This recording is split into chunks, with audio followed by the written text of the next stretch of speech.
Hello everyone, सी learning hub में आप सभी का स्वागत है। इस वीडियो में आयोग एवं समितियों पर आधारित क्वेश्चंस को शामिल किया है, साथ ही उसके बारे में जो भी महत्वपूर्ण तथ्य हैं उनको भी शामिल किया गया है। तो वीडियो को अंत तक देखिएगा, क्योंकि इस टॉपिक से क्वेश्चन हर एग्ज़ाम में पूछे जाते हैं। और यदि आप सारे जो समिति और आयोग है उनको पूरी डिटेल में चाहते हैं तो आप हमें कमेंट में बताइए, तो हम उन पर डिटेल में वीडियो बना देंगे। इसमें एमसीक्यू टाइप से बनाया गया है इसको, प्रैक्टिस सेट की तरह, और उसके साथ जितना एनालिसिस हो सकता है उस क्वेश्चन के अकॉर्डिंग उसको शामिल किया गया है। तो चलिए वीडियो की शुरुआत करते हैं। ये पार्ट 1 है आयोग एवं समितियों पर आधारित क्वेश्चंस का। इसका पार्ट 2 भी जल्द ही चैनल पे अपलोड कर दिया जाएगा। ये मेरा इंट्रोडक्शन पेज है, पॉज करके आप देख लीजिएगा। इस वीडियो का पहला क्वेश्चन है, उमेश सिन्हा समिति किससे संबंधित है। तो क्वेश्चन ऐसे भी आते हैं सिफारिशों से, और फिर किस टॉपिक से, किस विषय से संबंधित रहा है, किससे संबंध रहा है, किस विषय में इसको गठित किया गया, तो वहाँ से भी क्वेश्चन बहुत आते हैं। ये क्वेश्चंस के कई सारे डायमेंशंस होते हैं। तो ये उमेश सिन्हा समिति बनाई गई चुनाव सुधार से। इसको गठन किया गया था 11 जनवरी। टाइम पीरियड भी इम्पोर्टेंट होता है, सुमेलित करने वाले क्वेश्चन में अक्सर पूछा जाता है, 2018 को। और इसने अपनी रिपोर्ट दी जनवरी 2019 को, अपनी रिपोर्ट सौंपी। बेसिकली इसको बनाया गया था कि जनप्रतिनिधित्व अधिनियम 1951 की धारा 126 में संशोधन पर सलाह देने के लिए। अब जो इनकी सिफारिशें रही हैं वो बहुत इम्पोर्टेंट हैं। जैसे कि इसमें शामिल है जनप्रतिनिधित्व अधिनियम की धारा 126 में उल्लिखित इलेक्शन साइलेंस संबंधी प्रावधान का विस्तार प्रिंट मीडिया के साथ social media, internet, cable channel तथा ऑनलाइन प्रिंट मीडिया तक होना चाहिए। इन्होंने कहा है ऐसा। एक और बहुत महत्वपूर्ण इन्होंने सिफारिश की कि सोशल मीडिया प्लेटफॉर्म को चुनाव आयोग के साथ मिलकर एक प्रक्रिया को विकसित करना चाहिए, जिससे जो भी चुनाव से संबंधित नियमों का जो उल्लंघन होता है, ऐसे जो घटनाएं घटती हैं, तो उनके विषय में भी जानकारी मिल सके और उनको पहचाना जा सके। राजनीतिक दलों को अपना चुनावी घोषणा पर जनता के समक्ष प्रथम चुनाव के मतदान समाप्त होने के कम से कम 72 घंटे पहले रखना चाहिए। इसके लिए चुनाव से संबंधित आचार संहिता में संशोधन भी किए जाने की सिफारिश उमेश सिन्हा समिति द्वारा की गई है। ये थे इससे जुड़े facts. Next question, Indrajit Gupta समिति द्वारा की गई सिफारिशों पर विचार कीजिए। पहला ऑप्शन है ए, राज्य द्वारा चुनाव के वित्तीयन का समर्थन किया। इन्होंने किया है चुनाव का वित्तीयन पैसे के रूप में ना होकर मदों के रूप में होना चाहिए। सी ऑप्शन, माफिया संगठनों से संबंधित गतिविधियों तथा पुलिस एवं राजनीतिज्ञों के गठजोड़ की समस्या से स्थानीय स्तर पर संबद्ध एजेंसियों के द्वारा कानून का प्रभावी रूप से उपयोग कर निपटना चाहिए। क्योंकि सिफारिशों के बारे में है तो इसमें जो इनकी सिफारिशों को भी जानना बहुत ज़रूरी है। इसमें ए और बी सिफारिशें तो इंद्रजीत गुप्ता समिति की है, पर ये जो सी सिफारिश है ये एक दूसरी समिति है, एन बोहरा समिति। ए भी चुनाव सुधार से ही संबंधित समिति है, तो ये सिफारिश उसकी है, लेकिन ये दोनों सिफारिशें इंद्रजीत गुप्ता समिति की है। इस तरह से ये ऑप्शन हो गया डी, ए और बी दोनों सही हैं। और इंद्रजीत गुप्ता समिति भी चुनाव सुधार से संबंधित है, ये एक फैक्ट है। यहाँ से भी क्वेश्चन आते हैं, किससे संबंधित है, तो चुनाव सुधार से संबंधित है समिति। अब इस समिति को गठन कब किया गया था, तो जून 1998 में इसका गठन किया गया था। और इनकी जो अनुशंसाएं रही हैं उसमें जो बहुत महत्वपूर्ण है वो मैं बता दूं। इसमें एक है कि इस समिति ने राज्य द्वारा चुनाव के वित्तीयन का समर्थन किया तथा इसे केवल राष्ट्रीय स्तर पर मान्यता प्राप्त दल या राज्य स्तर पर मान्यता प्राप्त दल के तथा उनके उम्मीदवारों को ही प्रदान करने की इन्होंने सिफारिश की थी। एक और सिफारिश इन्होंने की थी कि जो चुनाव का वित्तीयन होता है वो पैसे के रूप में ना होकर जीन्स या मदों के रूप में होना चाहिए। और उसको राजनीतिक दलों को जो करने का कहा था कि किस तरह से होना चाहिए, इसमें था कि प्रत्येक मान्यता प्राप्त दल को दिल्ली में एक किराया मुक्त आवास तथा टेलीफोन लाइन प्रदान किया जाए। मान्यता प्राप्त राष्ट्रीय या राज्य दल को दूरदर्शन या एआईआर पर अपने दल के प्रचार के लिए मुफ्त एयर टाइम देना चाहिए, और ताकि ये निजी चैनलों पर भी इनको, फिर उसके बाद इसके साथ ही उनको ऐसी सुविधा निजी चैनलों पर भी देने की सिफारिश उन्होंने की थी। एक और बात कही थी इन्होंने इसी बारे में कि प्रत्येक मान्यता प्राप्त राजनीतिक दल को पेपर, डाक टिकट, प्रचार के लिए कैंप लगाने आदि से संबंधित सुविधाएं भी प्रदान की जानी चाहिए। ये थी इनकी जो मद की बात इन्होंने की थी, उसके डायमेंशंस को इन्होंने क्लियर किया था कि इन इन आधारों पर ऐसे इनको दिया जाना चाहिए। नेक्स्ट क्वेश्चन, समवर्ती सूची के विषय पर संसद द्वारा विधायन प्रस्तुत करने से पहले केंद्र राज्यों के बीच व्यापक सहमति बने, यह अनुशंसा किसके द्वारा की गई है? तो इसमें है पहला कुंची आयोग, दूसरा सरकारिया आयोग, सी दिनेश गोस्वामी समिति और डी एन बोहरा समिति। तो इसका आंसर है पहला कुंची आयोग। कुंची आयोग का जो गठन किया गया था ये 2007 में, अप्रैल 2007 में इसका गठन किया गया था, और इन्होंने अपनी रिपोर्ट सौंपी थी अप्रैल 2010 में। इनकी जो सिफारिशें थी उसमें जो बहुत इम्पोर्टेंट है, जैसे कि समवर्ती सूची के विषयों पर संसद द्वारा विधान प्रस्तुत करने से पहले केंद्र राज्यों के बीच व्यापक सहमति बननी चाहिए। नेक्स्ट है राज्यपालों के लिए 5 वर्ष का कार्यकाल निर्धारित होना चाहिए, और राज्यपालों के विवेकाधिकार से संबंधित निर्णय जो भी होंगे उसके लिए जो भी विवेकाधिकार से संबंधित जो भी निर्णय लिए जाने चाहिए वो उनको मतलब राज्यपालों के उससे होने चाहिए, उनकी जो नीयत हो वो साफ होनी चाहिए, ना कि किसी राजनीतिक पार्टियों से जो प्रभावित होते हैं उससे प्रभावित होकर ले निर्णय। सॉरी। और एक और बहुत महत्वपूर्ण सिफारिश थी कि राज्यपाल की भूमिका केवल संवैधानिक प्रावधानों तक सीमित होनी चाहिए, इनके कुलपति या अन्य वैधानिक पद धारण करने की परंपरा का अंत होना चाहिए। ये थी इससे कुछ जो इम्पोर्टेंट फैक्ट्स हैं।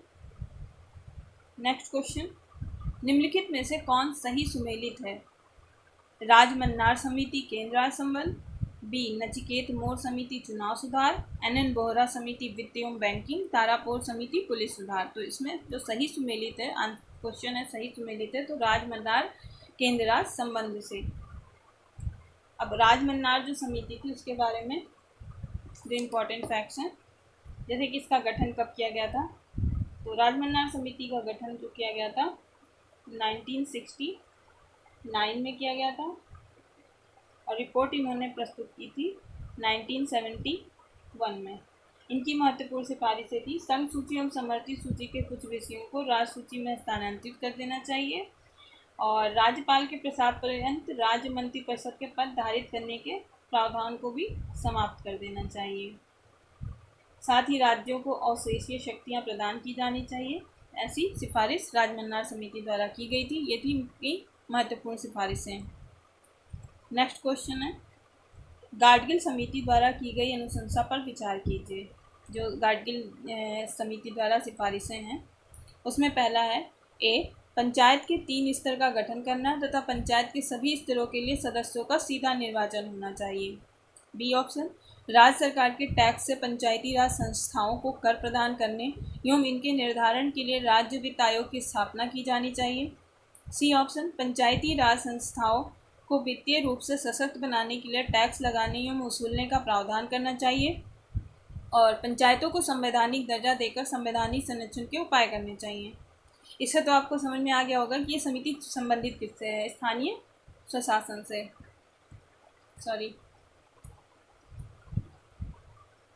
गाडगिल समिति संबंधित है पंचायती राज व्यवस्था से, और इसका सही आंसर है डी उपरोक्त सभी। सारी सिफारिशें गाडगिल समिति द्वारा की गई थी।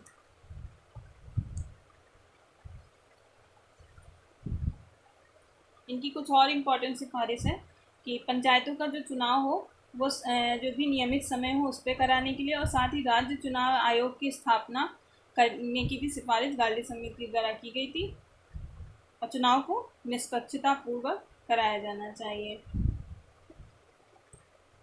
नेक्स्ट क्वेश्चन, निम्नलिखित में से कौन सुमेलित नहीं है? ये ध्यान रखिएगा, सुमेलित नहीं है क्वेश्चन है।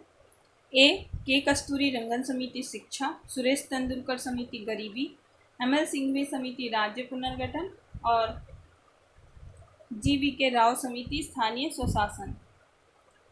तो इसमें जो सही सुमेलित नहीं है वो है एलएम सिंघवी समिति राज्य पुनर्गठन से नहीं है, क्योंकि ये जो समिति है एलएम सिंघवी समिति ये स्थानीय स्वशासन से ही संबंधित समिति है। स्थानीय स्वशासन यानी पंचायती राज व्यवस्था से संबंधित समिति है ये। जीवी के राव भी स्थानीय स्वशासन से है, और ये जो एलएम सिंघवी समिति है इसकी जो गठन किया गया था 1986 को गठन किया गया था।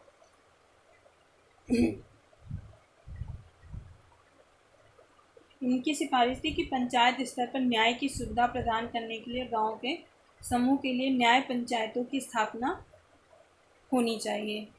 ये बहुत महत्वपूर्ण इनकी सिफारिश थी। नेक्स्ट क्वेश्चन 7 नंबर क्वेश्चन है, संसद के प्रत्येक सदन द्वारा नैतिक आयुक्त के पद के गठन की अनुशंसा किसने की थी? पहला ऑप्शन है ए द्वितीय प्रशासनिक सुधार आयोग, बी रंगराजन समिति, सी धर आयोग, और डी कोठारी आयोग। तो इसका जो सही आंसर है ए द्वितीय प्रशासनिक सुधार आयोग ने नैतिक आयुक्त के पद के गठन की अनुशंसा की है। सेकंड जो एआरसी है ये बहुत इम्पॉर्टेंट है, खासकर एडमिनिस्ट्रेटिव सर्विसेज में जो भी आप दे रहे हैं एग्ज़ाम उसमें आपको इसका कोड करना होता है, द्वितीय प्रशासनिक सुधार आयोग। तो खासकर 4th पेपर में तो बहुत ही इम्पॉर्टेंट है ये, क्योंकि इथिक्स के लिए की सिफारिशें ज़्यादा हैं। तो ये आपके लिए काफ़ी, ये आप डिटेल में इसको पढ़ लीजिए। द्वितीय प्रशासनिक सुधार आयोग ये आपके लिए बहुत हेल्पफुल रहेगा मेंस पॉइंट ऑफ व्यू से। जैसे इसमें इनकी बहुत महत्वपूर्ण सिफारिशों में जो है कि संविधान के अनुच्छेद 102 के अंगा के अंतर्गत समुचित विधान अधिनियमित किया जाए, जिससे किसी संसद सदस्य की अयोग्यता की शर्तों का स्पष्ट उल्लेख किया जाना चाहिए। संसद के प्रत्येक सदन द्वारा नैतिक आयुक्त के पद का गठन किया जाना चाहिए। आयुक्त सदन के उपाध्यक्ष उपसभापति के अंतर्गत कार्य करेंगे तथा नैतिकता पर सीमित समिति को उसके अपने कार्यों में सहयोग करेंगे, और साथ ही राज्य विधानमंडलों को इस आयोग ने नैतिक संहिता या आचार संहिता अपनाने की भी सिफारिश की है। ये बहुत इंपॉर्टेंट है क्वेश्चन। नेक्स्ट क्वेश्चन है 8 नंबर क्वेश्चन, स्थानीय स्वशासन के लिए अशोक मेहता समिति की सिफारिशों पर विचार कीजिए तथा सत्य कथन चुनिए। इसमें ए पंचायती चुनाव के सभी स्तरों पर विभिन्न राजनीतिक पार्टियों को अधिकाधिक भागीदारी को बढ़ावा मिले, त्रिस्तरीय पंचायती राज पद्धति के स्थान पर द्विस्तरीय पंचायती राज पद्धति अपनाया जाए, सी न्याय पंचायत का विकास पंचायत से अलग निकाय के रूप में होना चाहिए, डी उपरोक्त सभी। तो इसका है सभी, उपरोक्त आंसर है डी सभी। ये सारी सिफारिशें अशोक मेहता समिति द्वारा की गई है। ये भी स्थानीय स्वशासन पंचायती राज व्यवस्था से जुड़ी समिति है, क्योंकि जो भी पंचायती राज व्यवस्था से जुड़ी समिति की सिफारिशें हैं वो बहुत इम्पोर्टेंट हैं। और इसमें जो ध्यान रखने वाली बात है अशोक मेहता समिति में, पहले तो इनका गठन कब किया गया था? तो गठन किया गया था दिसंबर 1977 में, और इन्होंने अपनी रिपोर्ट दी थी अगस्त 1978 को। इनकी सिफारिशों में एक बहुत महत्वपूर्ण था कि त्रिस्तरीय पंचायती राज पद्धति की जगह इन्होंने द्विस्तरीय पंचायती राज पद्धति को अपनाने के लिए अनुशंसा की थी, इसलिए भी बहुत इम्पोर्टेंट है।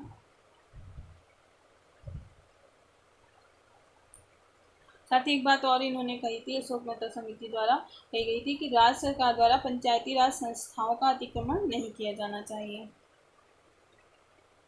9 नंबर क्वेश्चन, डिजिटल भुगतान को बढ़ावा देने के लिए सुझाव किस समिति द्वारा दिया गया है?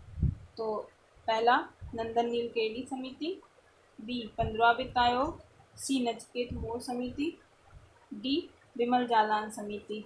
तो इसका सही आंसर ए है, नंदन नीलकेणी समिति। इसका गठन किया गया था जनवरी 2019 में, ये भी जल्दी की है, और इन्होंने अपनी रिपोर्ट जो सौंपी है वो मई 2019 में। और इनकी जो सिफारिशें हैं उसमें बहुत जो इम्पोर्टेंट है, जैसे कि मर्चेंट डिस्काउंट रेट MDR पर सरकार द्वारा सब्सिडी प्रदान करने के लिए इन्होंने अनुसार की है। साथ ही कार्ड द्वारा भुगतान करने पर जो भी MDR लगता है, और RBI द्वारा आवधिक जो समीक्षा उसमें करनी चाहिए, ऐसा कहा है इन्होंने।